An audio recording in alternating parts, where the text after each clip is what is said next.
ورسوله لا نبي ولا رسول بعده. اللهم صل وسلم وبارك على نبينا محمد وعلى آله وأصحابه ومن تبعهم بإحسان إلى يوم القيامة. أما بعد، فيا عباد الله، أوصي بنفسي بتقوى الله فقد فاز المتقون. قال الله تعالى في كتابه الكريم: أعوذ بالله من الشيطان الرجيم. يا أيها الذين آمنوا اتقوا الله حق تقاته ولا تموتن إلا وأنتم مسلمون. وقال أيضا: يا أيها الذين آمنوا ولتنظر نفس ما قدمت لغد واتقوا الله إن الله خبير بما تعملون. Allahu Akbar, Allahu Akbar, walillahil hamd. Masyaallah muslimin wal muslimat, jamaah salat Idul Fitri Masjid Al-Muhajirin Bundal Asri, segala puji senantiasa kita panjatkan kehadirat Allah Subhanahu wa taala. Karena hanya dengan rahmat-Nya lah kita dapat dipertemukan dengan bulan suci Ramadan ini, sehingga kita bisa melaksanakan puasa 1 bulan penuh, bisa menegakkan qiyamul lail, bisa bertadarus Al-Quran, bisa bersedekah, bahkan hingga menunaikan zakat. Sungguh suatu kenikmatan yang tak terhingga. Karena berbagai macam ibadah itu pula lah kita berharap kepada Allah agar berkenan memberikan, mengganjar, memberikan pahala yang tak terhingga pula jumlahnya.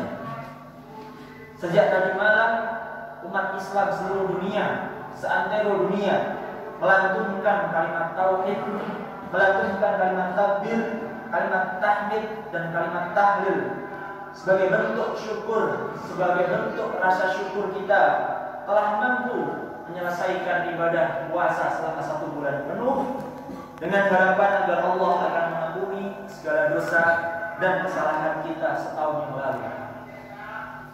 Salawat serta salam semoga tetap terlimpah, tetap tercurah kepada junjungan kita Nabi Agung Muhammad Sallallahu Alaihi Wasallam, kepada keluarga, sahabat, dan pengikutnya sampai akhir zaman. Allahu Akbar, Allahu Akbar, walillahil hamd. Jamaah salat Idul Fitri rahimakumullah. Kita semua adalah manusia yang dalam bahasa Arab disebut insanun.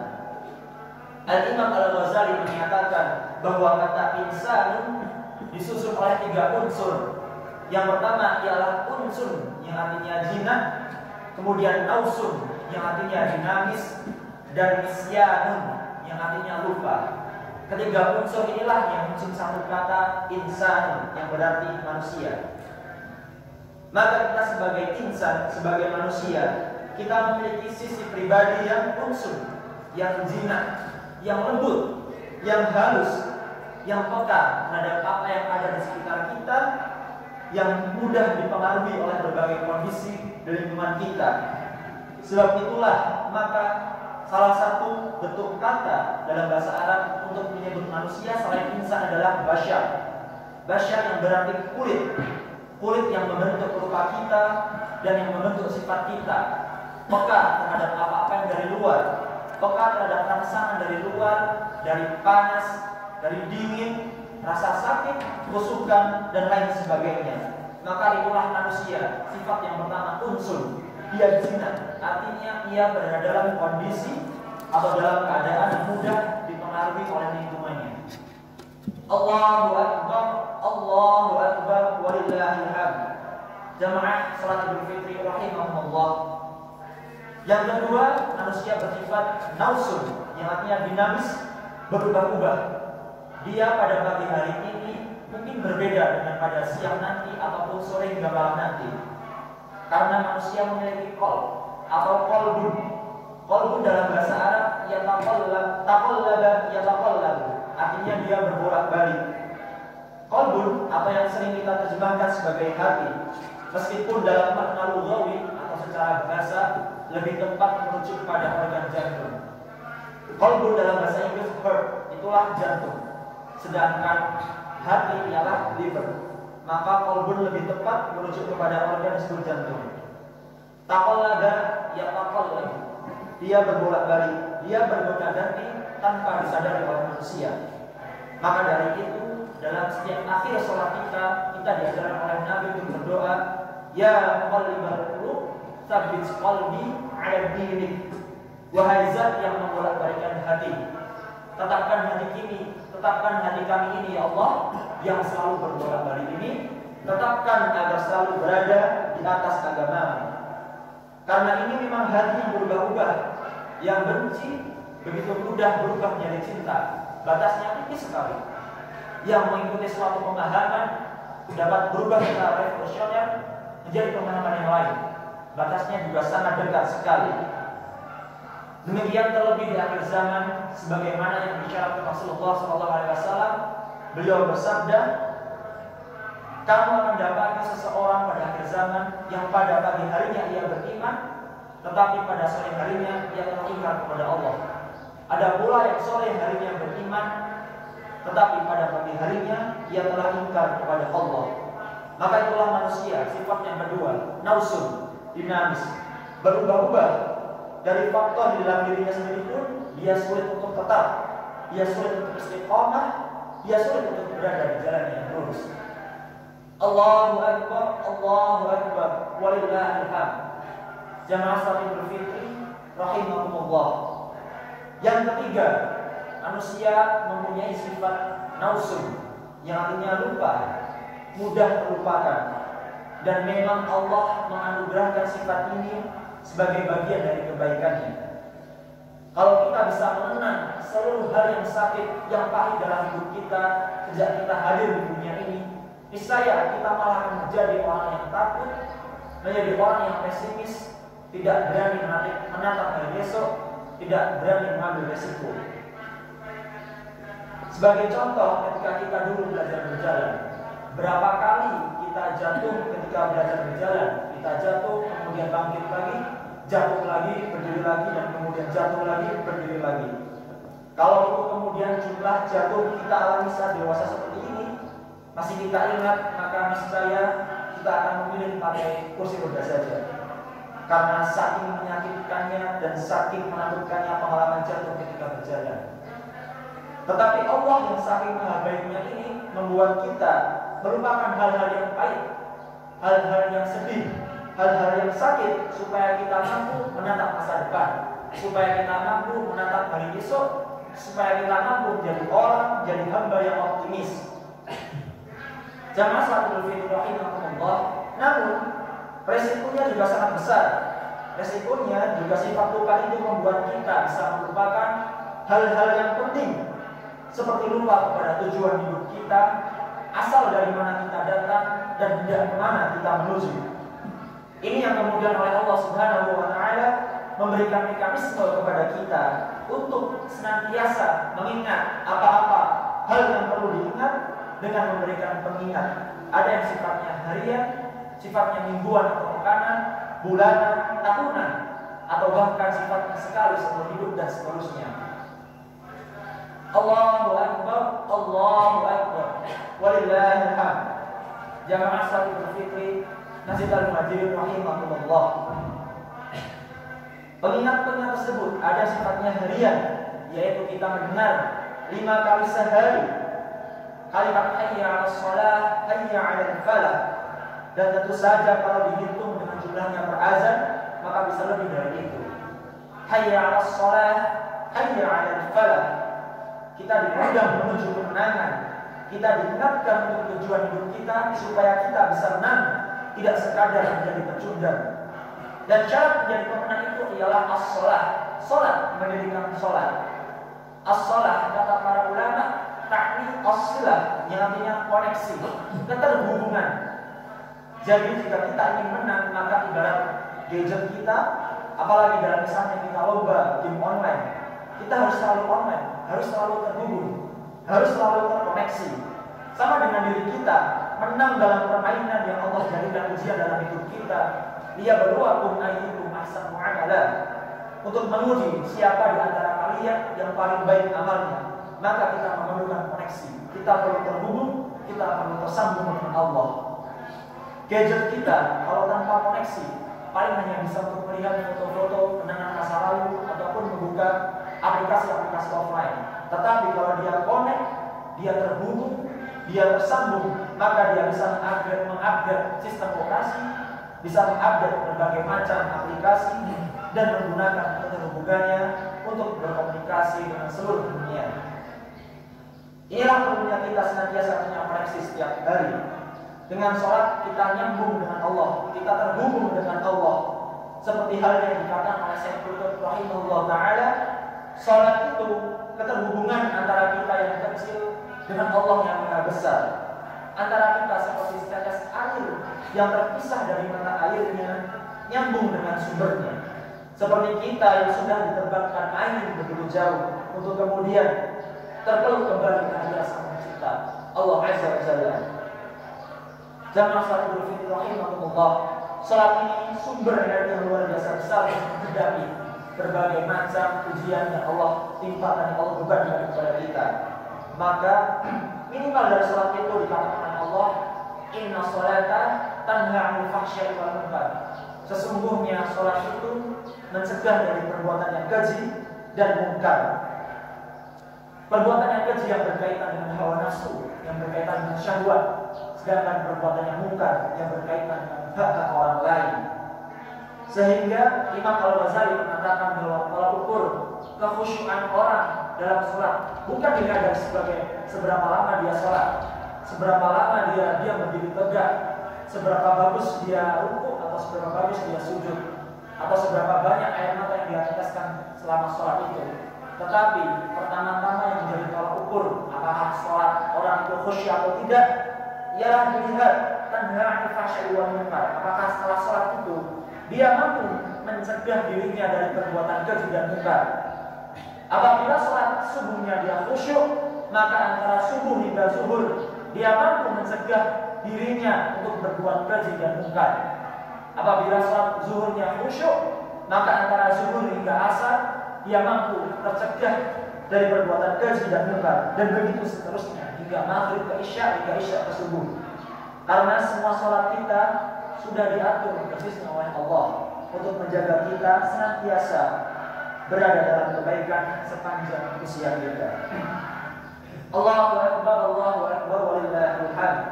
Demikian pula ada pengingat yang sifatnya makanan, sifatnya mingguan, seperti sholat Jumat yang bapak-bapak sering kita laksanakan setiap minggunya setiap hari Jumat. Seorang khatib diwajibkan untuk menyampaikan wasiat takwa, mengingatkan tentang betapa kita ini harus merasa diawasi oleh Allah Subhanahu wa taala, merasa punya janji kehambaan dengan Allah yang harus kita penuhi dalam mengisi hati dengan niat-niat baik dan amal-amal soleh. Kemudian ada pula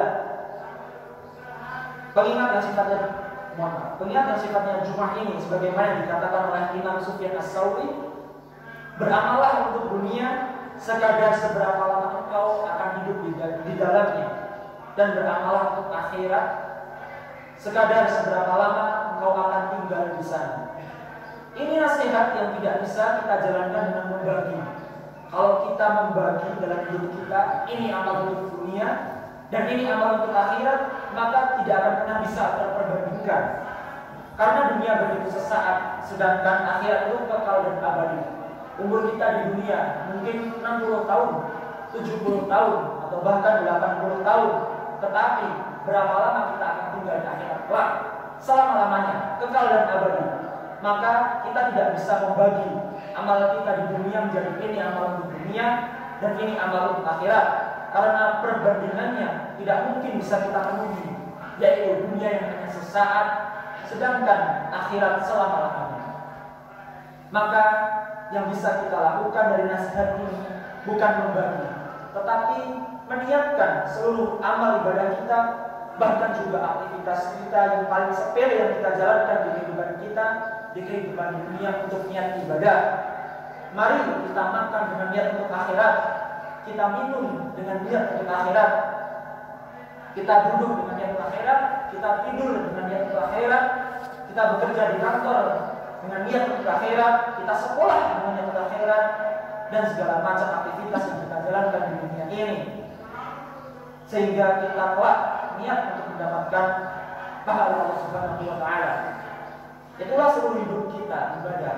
Inna sholati wa nusuki wa mahyaya wa mamati lillahi rabbil alamin. Sesungguhnya salatku, ibadahku, manasikku, hidupku dan sampai pun matiku untuk Allah Subhanahu wa taala. Maka kita selalu berdoa kepada Allah, memohon yang terbaik, karena Allah tidak menerima kecuali yang paling baik, yang paling suci dan yang paling indah.